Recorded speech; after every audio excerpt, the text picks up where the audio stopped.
Grab your hide, draw your bow. I got a horror Valentine show for you. I'm Curtis Gerhart, and welcome to Horror of the Worlds. There's no radio at all. Not even with the bombing plane that's coming over. All radio is dead. It's alive! It's alive! It's alive! It's alive! It's alive! Today we are talking about Valentine's Day.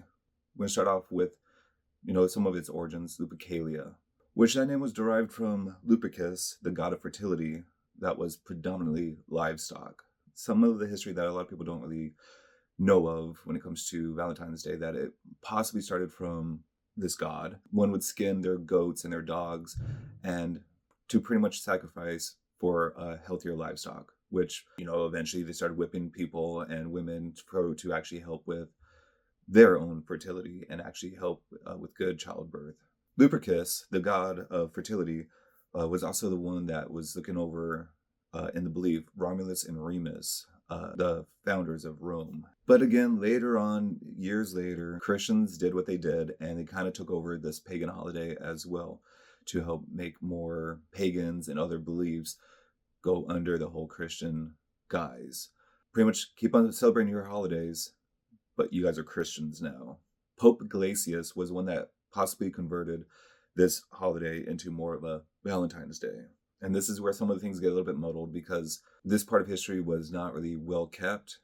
Leave it to some of the religions back then to not keep proper documents. There were 3 different Valentine'S that were killed around this time that we know of. One had kind of nothing to do with the whole storyline, which the first one was supposedly like a missionary in Africa that died out there. And these other 2 that we know of are potentially the same one that was just a different story from a different town with a different history. Which this is the one that we kind of have a little bit of an idea of, that they were both possibly the same ones because they were both beheaded. And one of them helped save a blind girl and the other one helped save a blind boy. But this guy was the one that actually helped save someone, helped convert them into Christianity, and that whole family ended up getting slaughtered, I want to say in both towns, and Valentina was beheaded. Supposedly on February 14th.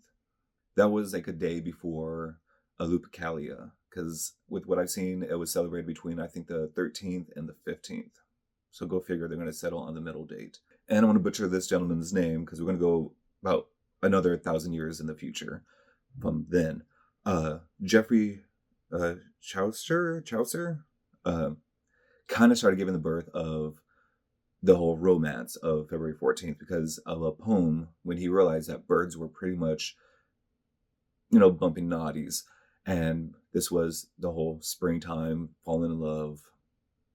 Thanks to this poem, now we know that Valentine is for lovers. And starting in the 1800s, they started mass producing a lot of cards, where this was where, prior to this and back with Geoffrey's time, they were more handwritten love notes and they were actually passing them around. But as the industrial age happened, they started producing mass cards, which made it easier because they wanted a little bit more control over what was said and, of course, money. Capitalism at its best, starting off really early. And a lot of this holiday actually started dying off. It almost died off in Europe, and it was still kind of big here in America at this time frame. But this was, a lot of people were writing lewd comments and just soliciting acts. A lot like these social media, but whatever. But it started coming back after World War II. America started doing better again, and it spread nationwide, worldwide. All right, we're going to get into the horror movies, or to the Valentine movies. So this was really kind of difficult for me to actually find one of the first Valentine horror movies, because I want to say a lot of the movies that were Valentine's Day just happened to be on Valentine's Day, but they weren't really Valentine's Day horror movies. So this one was the one that came off hot off the heels off of Black Christmas, Friday the 13th, Halloween, where Hollywood needed more holiday movies. And of course, you probably already guessed it or saw it in the thumbnail, My Bloody Valentine, that came out in 1981, directed by George Mahaka. The The quick synopsis with this one is Valentine's Day is coming around, and young people of the small town of Valentine's Bluff are organizing a party. A few decades earlier, an explosion at the mine trapped 6 miners underground. And these were coal miners, not miners. One Harry Warden survived, though in a deranged state. Warden is sent to a mental hospital, but escapes and murders those he deemed responsible for the mine accident. Now people are being brutally murdered again, and the townsfolk suspect that it was a work of Harry Warden. One of the great things about this movie, too, is, I'll get some of these little stupid tidbits out, is this is also part of the whole Canucksploitation, where we were doing a lot more movies up in Canada because of their tax incentives at the time. Funny thing is, a lot of Valentine's Day horror movies aren't really Valentine's Day related, especially when it comes to the classical, what we believe is, I guess what I should say is, they feel like the holidays that we kind of grew up in school, when it came to like handing out gift cards, hearts everywhere, and all this chalk candy. But yeah, this movie just screams 1980s. It is, I want to say it was supposed to be in Pennsylvania, but you have these, I want to say their American accents are Irish Americans, and you hear a lot of boots that occasionally slip in, which allows you to know that these are a lot of Canadian actors. But yeah, like the whole synopsis was saying that this is more of a party dance, and this film was more centered around the mines, which I actually did enjoy. It felt dirty and gritty, even though they cleaned up the mines and had to re-dirty them. But this one actually felt more sincere in ways. The storyline is typical 80s, where it didn't make much sense, but it is nice, dark, gritty, and a lot of pretty good kills. I do highly recommend actually watching this on the physical copy that has like a director's cut or an extended edition, because it's like these are one of the movies that are worth the extra minutes, especially when this film was being made. I want to say it was the MPAA at the time, or there was a lot of on the censors board. I had them recut it, I think 9 times. If you need a good Valentine's horror movie, this is one of them to start it off with. Good one to start off in the morning or on the weekend. And you could also kind of go into, if you're able to find it, or if you have it on your shelf, one of my favorite Valentine horror movies that I don't know why it didn't get its recognition or is kind of forgotten about, because it came out, it was one of those aughts movies. And it's Valentine. Came out in 2001, directed by Jimmy Blanks. Quick overview. Love is in the air. On the most romantic day of the year, would-be lovers woo hearts with flowers, candy, cards, and gifts. Best friends, Kate, Paige, Dorothy, Lily, and Shelley, are young women looking for a relationship, a Valentine's to die for. And this year, they might get their wish.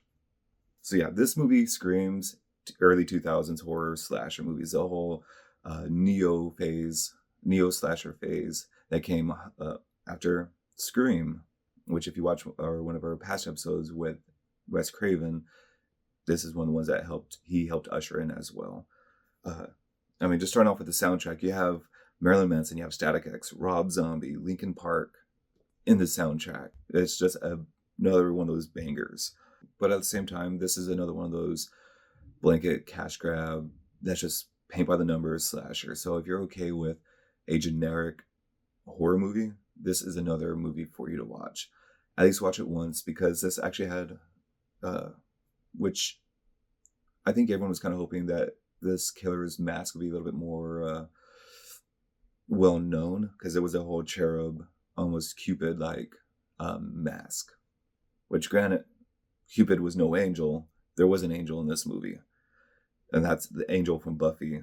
And one thing I actually did enjoy about this movie was each character had its own character. They weren't all like, these 5 women weren't the same person. They each had a distinguishable characteristic, which unfortunately a lot of these movies don't really have. So yeah, like I said, Scream brought in this movie along with Urban Legend, I Know What You Did Last Summer, and this movie.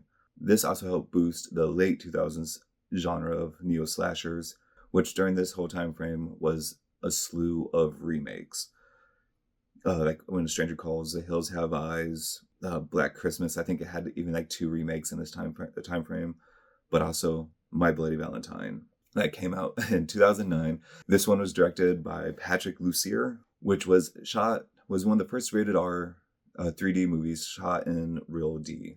This is one of those movies that's always going to have a spot in my heart because of its significance to me in my life and when it came out when I was in high school. Tom returns to his hometown on the 10th anniversary of Valentine's Night massacre that claimed the lives of 22 people. Instead of a homecoming, Tom finds himself suspected of committing the murders, and it seems like his old flame is the only one that believes he's innocent. With it being 3D, add all the normal gags, pickaxe to the face, coming out of the screen, eyeballs flying at the screen, bad attempts, but some of them actually landed pretty okay. This movie feels like it was shot like a soap opera. Very slow paced, very just trying to get some emotion out of the screen. And also with this one, it wasn't a direct remake or a shot-for-shot remake. This one actually kind of stands out on its own, but has a storyline has the same characteristics as the original, which is another reason why I like this movie, because it's not just a cut and paste type of movie. Also, you can't go wrong with a Tom Atkins movie as well. And he has a pretty gnarly kill. Yeah, maybe I shouldn't have spoiled that one. I don't know, this movie seems just a little bit too supernatural to talk more about. I think you should go watch it. I don't know, you might have noticed that I probably skipped a kind of a big thing about Valentine's Day, and that is when Rome took this god, and they replaced it with Cupid. It was another thing that the Christians adopted. Kind of make it a little bit more cherub looking. But Cupid was a son of the goddess Venus. She was a goddess of love. And this word it could be one of two fathers. Vulcan, the Roman fire god, or Mars, the Roman god of war. But we all know him as the little cherub shooting arrows, where he had golden tips for people to fall in love, or the lesser known lead tips that make people fall out of love for one another. And that's one of the reasons I actually love this. This is one of the reasons why I actually enjoy this kind of crappy movie called Cupid that came out in 2020, directed and written by Scott Chambers. Because this is one of the only ones that actually brought Cupid into the movie, and the first 10 minutes of it, which is possibly the only good part of it, is one of those like almost hand-drawn storybook telling where it had the origin stories of Cupid, and it stayed pretty damn close to lore, down to even his love, Psyche, which was a mortal woman.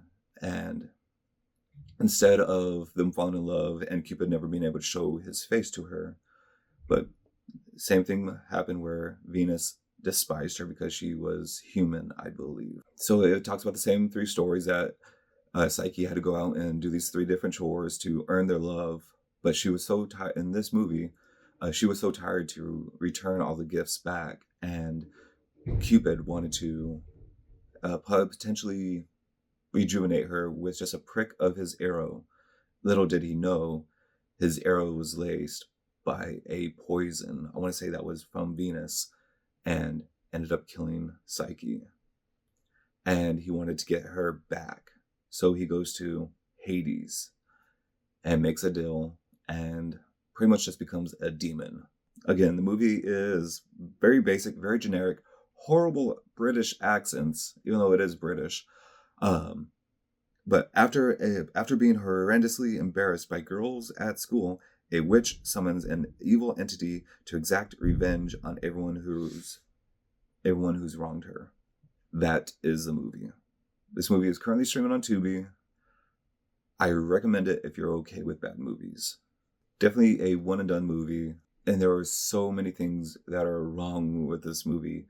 Down to the CG that's in it. But when they kind of show Cupid, he does have a very ethereal kind of feel to him, which is kind of thankful to like some of the bad graphics. Some of the effects don't really make sense on how he draws his bow back as far as he does, and he's only shooting a pencil probably about 14 inches long. with the practical effects are actually pretty solid in this movie, believe it or not. Which, honestly, I think when I reviewed it, I gave it a half star for the practical effects. And that was about it. And if you want a good Valentine's Day horror movie, you got to check out Hard Eyes. With a masked maniac with glowing red eyes, he is attacking unsuspecting couples on Valentine's Day, where you have the Cupid of the marketing industry, played by Mason Gooding, to help out Olivia Holt's character Allie. This movie is set in Seattle, and it actually has that vibe. I want to say it was filmed in New Zealand, but this is like Scream. If you like Ghostface, you'll love this movie, especially when it feels like a Valentine's Day movie. Especially with my boy Devin Sawa in it. Might be a little bit Fast and Furious for you all, but this is a must-watch if you're a horror fan, if you're a holiday horror fan, or if you just want to watch a good damn movie with a lot of love, especially a lot of bad but timely Seattle love influences on some of the movies that some of the movie references in this. But yes, go check out Hard Eyes. Don't forget to like and subscribe, and don't forget to share this video. Let's get my name out there. And that name is Horror of the Worlds.